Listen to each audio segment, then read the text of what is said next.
धन्यवाद मोदी जी, क्या बढ़िया सौगातें मोदी दे रहे हैं आप।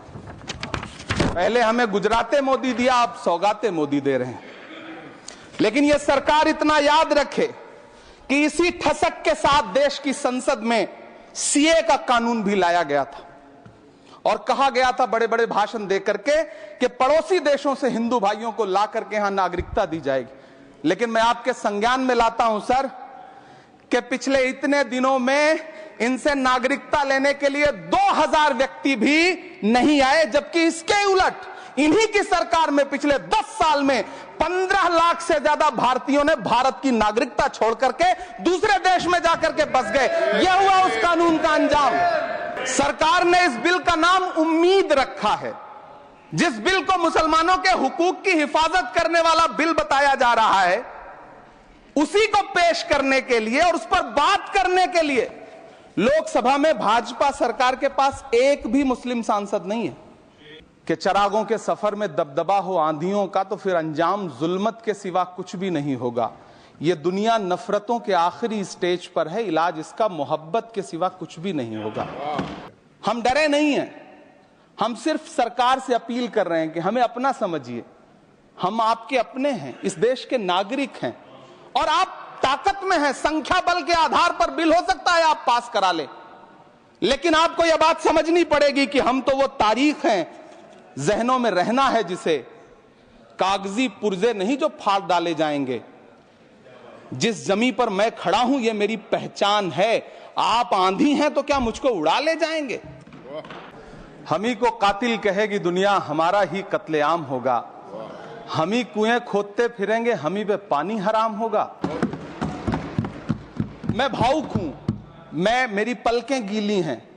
अगर देश की एक बहुत बड़ी आबादी को लगता है कि आप उसका भला करने के लिए नहीं बल्कि उनकी इबादतगाहों, उनकी कब्रिस्तानों, उनकी खानकाहों को बर्बाद करने का बिल ला रहे हैं, तो फिर आप अगर समझाने में नाकामयाब रहे हैं तो यह आपकी नाकामयाबी है। पहले समझाइए, उसके बाद कोई बिल लेकर के आइए, तब शायद हम आपका इतनी पुरजोर तरीके से विरोध ना करें।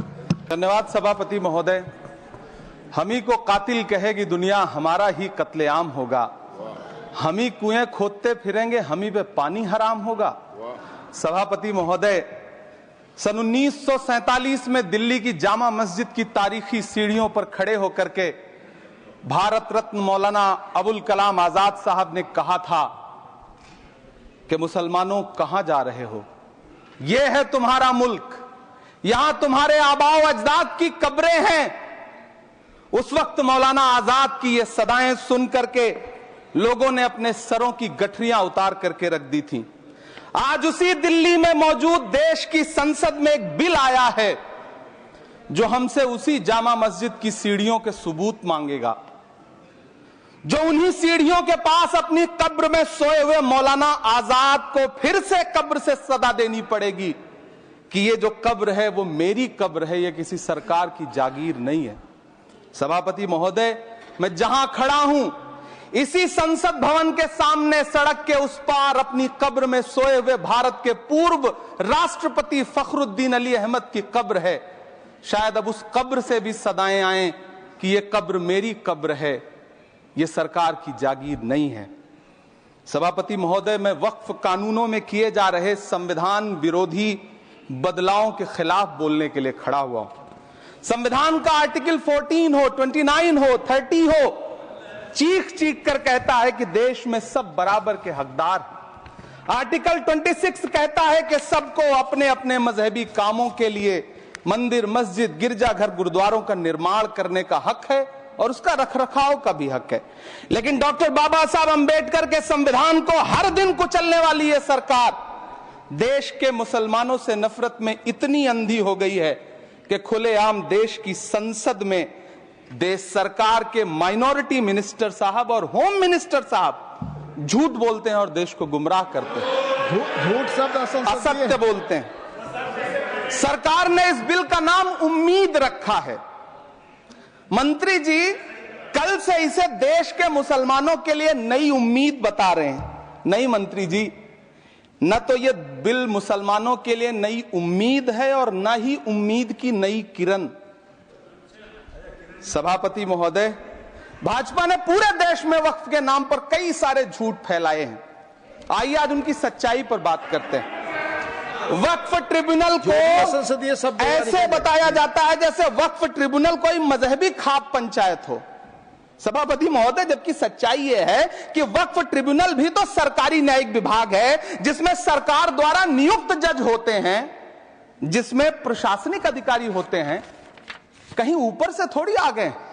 सभापति महोदय, देश के गृह मंत्री जी ने इसी सदन में कहा कि वक्फ ट्रिब्यूनल के फैसले के खिलाफ कोई कोर्ट नहीं जा सकता, जबकि सच यह है कि वक्फ एक्ट 1995 की धारा 83(9) के तहत हाई कोर्ट वक्फ ट्रिब्यूनल के फैसले की न सिर्फ समीक्षा कर सकता है बल्कि उसे बदल भी सकता है। सच तो यह है कि वक्फ बोर्ड खुद अपनी जमीनों के लिए कई सारी कोर्ट में मुकदमे लड़ रहा है।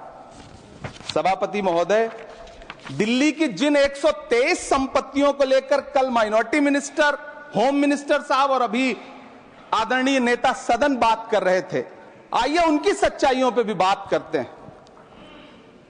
1911 में जब अंग्रेजी हुकूमत ने कोलकाता के बजाय दिल्ली को राजधानी बनाने का फैसला किया, तो रायसीना हिल्स के चारों तरफ जो मुसलमानों की ढेर सारी जमीनें थी उनको एक्वायर किया गया और लुटियन को इसकी तामीर की जिम्मेदारी सौंपी गई।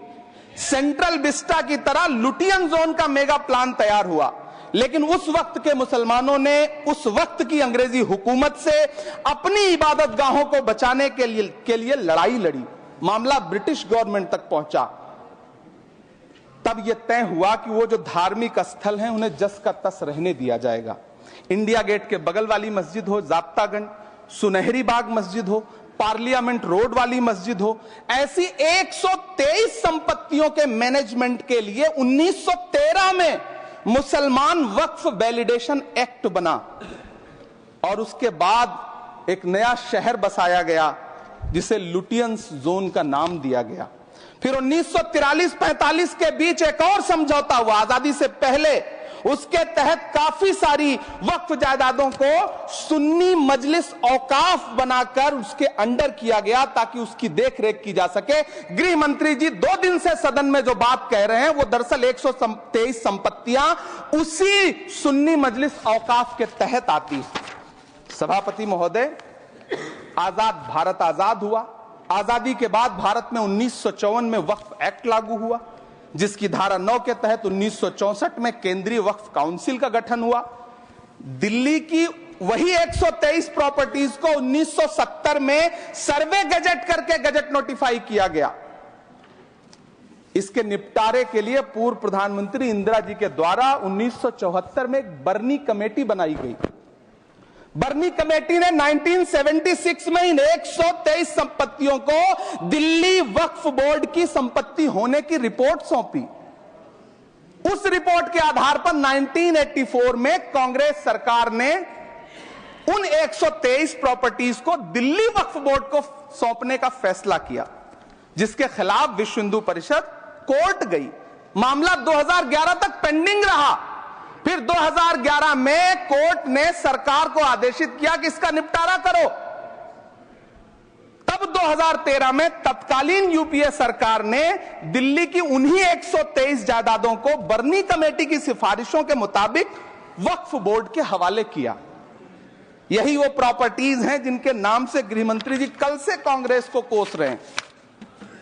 फिर आई 2014 में भाजपा की सरकार, जो तब से इन जमीनों को हड़पने की साजिश कर रही है।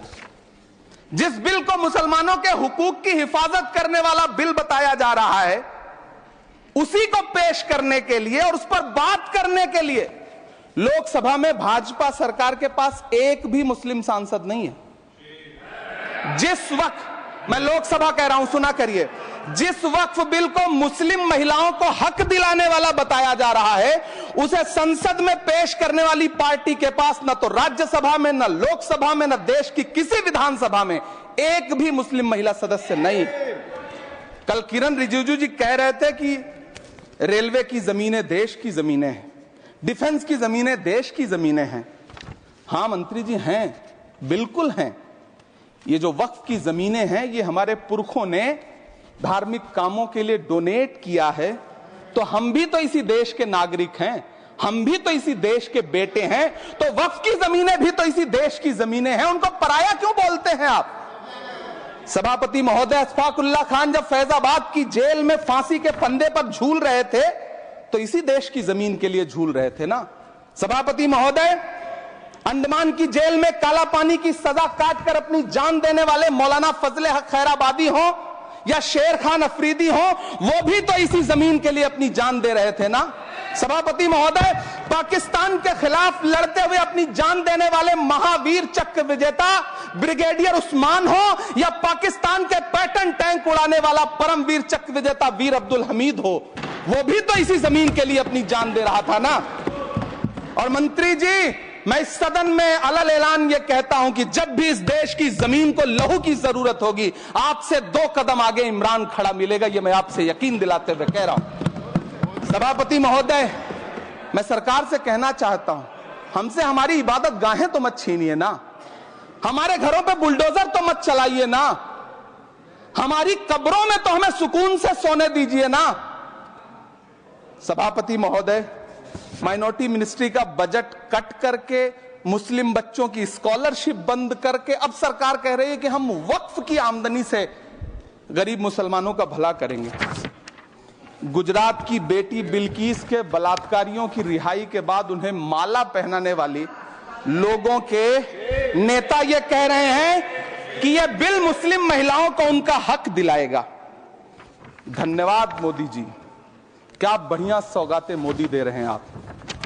पहले हमें गुजराते मोदी दिया, आप सौगातें मोदी दे रहे हैं। लेकिन यह सरकार इतना याद रखे कि इसी ठसक के साथ देश की संसद में सीए का कानून भी लाया गया था और कहा गया था बड़े बड़े भाषण देकर के कि पड़ोसी देशों से हिंदू भाइयों को ला करके यहां नागरिकता दी जाएगी। लेकिन मैं आपके संज्ञान में लाता हूं सर कि पिछले इतने दिनों में इनसे नागरिकता लेने के लिए 2000 व्यक्ति भी नहीं आए, जबकि इसके उलट इन्हीं की सरकार में पिछले 10 साल में 15 लाख से ज्यादा भारतीयों ने भारत की नागरिकता छोड़ करके दूसरे देश में जाकर के बस गए। यह हुआ उस कानून का अंजाम। सभापति महोदय, इसी तरह की जिद के साथ किसानों के खिलाफ भी कानून लाए गए थे। जिस तरह आज वक्फ के फायदे गिनाए जा रहे हैं, उसी तरह से किसानों को भी कृषि कानूनों के फायदे गिनाए गए थे। लेकिन अंजाम क्या हुआ? 700 किसानों की शहादत लेने के बाद सरकार को अन्नदाता किसानों के सामने घुटने टेकने पड़े और कृषि कानून वापस लेने पड़े। जिल्ले इलाही, जमहूरियत जो है वो नफरत और ठसक से नहीं चलती है, अकड़ से नहीं चलती है, उसमें सबकी हिस्सेदारी जरूरी है। कल देश के माइनॉरिटी मिनिस्टर ने लोकसभा में खड़े होकर एक शेर सुनाया था कि मुझसे कोई बदगुमान न हो, तो मैं उन्हें एक शेर सुनाना चाहता हूं कि मैं आज जद पे हूं तो इतना खुशगुमान न हो, मैं आज जद पे हूं तो इतना खुशगुमान न हो, चराग सबके बुझेंगे हवा किसी की नहीं। नीतीश कुमार जी हो, चंद्रबाबू नायडू जी हो, चिराग पासवान जी हो, जयंत चौधरी जी हो, देवे गौड़ा जी हो, जीतन राम मांझी जी हो, सबको समझना पड़ेगा कि जब जंगल में आग लगती है तो न वो बरगद बचते हैं जो हवा को आंधी में तब्दील करते हैं, न वो बांस बचते हैं जो आपसी रगड़ से चिंगारी पैदा करते हैं। सभापति महोदय, जब देश को मनमोहन सिंह साहब जैसा काबिल प्रधानमंत्री मिलता है तो देश को आरटीआई जैसा एक्ट मिलता है, सेज जैसा एक्ट मिलता है, मनरेगा जैसा एक्ट मिलता है, लिबरलाइजेशन मिलता है, राइट टू एजुकेशन मिलता है, नेशनल फूड सिक्योरिटी एक्ट मिलता है। लेकिन जब देश को सौगातें मोदी मिलती है तो क्या मिलता है? सीए मिलता है, फॉर्म्स लॉ मिलता है, आर्टिकल 370 मिलता है, इलेक्टोरल बॉन्ड जैसा एक्ट मिलता है और वक्फ अमेंडमेंट एक्ट जैसे बिल देश को मिलते हैं। मुझे तो अपने हमवतन भाइयों से पूछना है कि आपको अपने बच्चों की तरक्की, खुशहाली और नौकरी की दरकार है या फिर मुसलमानों की दान की गई जमीनों को लूटकर धन्ना सेठों को देने की साजिश करने वाले कानून की? सभापति महोदय, ये सरकार रात के 3 बजे तक पूरे देश को जगा करके संसद में अपने ही नागरिकों को नीचा दिखाने के लिए वक्फ बिल ला रही थी, तो उधर रात के 1:30 बजे अमेरिका हम पर 26% टैरिफ लगा रहा था। सरकार की प्राथमिकताएं देश को पता। सभापति महोदय, मैं बहुत भावुक हूं आज, और मुझे अच्छा लगा कि आदरणीय नेता सदन जगत प्रकाश नड्डा जी ने बहुत अच्छी बातें भी की, मन से बातें की। क्योंकि उनके नाम में प्रकाश जुड़ा है तो मैं उनमें हमेशा एक रोशनी की किरण देखता हूं। मैं उनके सामने बहुत अदब से ये बात कहना चाहता हूं कि चरागों के सफर में दबदबा हो आंधियों का, तो फिर अंजाम जुल्मत के सिवा कुछ भी नहीं होगा। ये दुनिया नफरतों के आखिरी स्टेज पर है, इलाज इसका मोहब्बत के सिवा कुछ भी नहीं होगा। मैं भावुक हूं, मेरी पलकें गीली हैं। अगर देश की एक बहुत बड़ी आबादी को लगता है कि आप उसका भला करने के लिए नहीं, बल्कि उनकी इबादत गाहों, उनकी कब्रिस्तानों, उनकी खानकाहों को बर्बाद करने का बिल ला रहे हैं, तो फिर आप अगर समझाने में नाकामयाब रहे हैं तो यह आपकी नाकामयाबी है। पहले समझाइए, उसके बाद कोई बिल लेकर के आइए, तब शायद हम आपका इतनी पुरजोर तरीके से विरोध ना करें। लेकिन सभापति महोदय, मैं अंत में सिर्फ इतना कहना चाहता हूं कि इस बिल में जो भी पॉइंट्स दिए गए हैं, बॉम्सी पोर्टल देख लीजिए, सरकार का झूठ आपको पकड़ में आ जाएगा। हम डरे नहीं हैं, हम सिर्फ सरकार से अपील कर रहे हैं कि हमें अपना समझिए। हम आपके अपने हैं, इस देश के नागरिक हैं, और आप ताकत में हैं। संख्या बल के आधार पर बिल हो सकता है आप पास करा ले, लेकिन आपको यह बात समझनी पड़ेगी कि हम तो वो तारीख हैं, जहनों में रहना है, जिसे कागजी पुर्जे नहीं जो फाड़ डाले जाएंगे। जिस जमीन पर मैं खड़ा हूं, यह मेरी पहचान है। आप आंधी हैं तो क्या मुझको उड़ा ले जाएंगे? आपको यह बात समझनी पड़ेगी।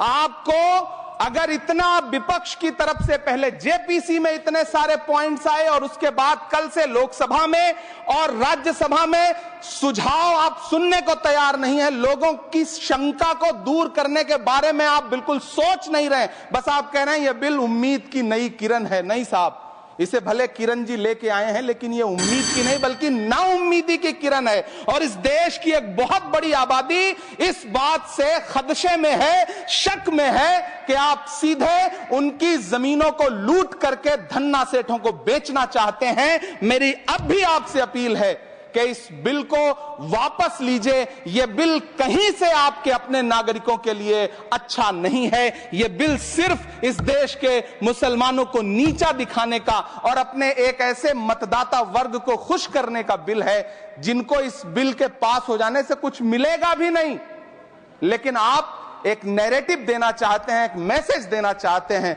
मेरी आपसे अपील है कि कृपया ये जो सबका साथ सबका विकास का नारा है, इस नारे को रत्ती भर तो चरित्रार्थ कर दीजिए। बहुत बहुत धन्यवाद।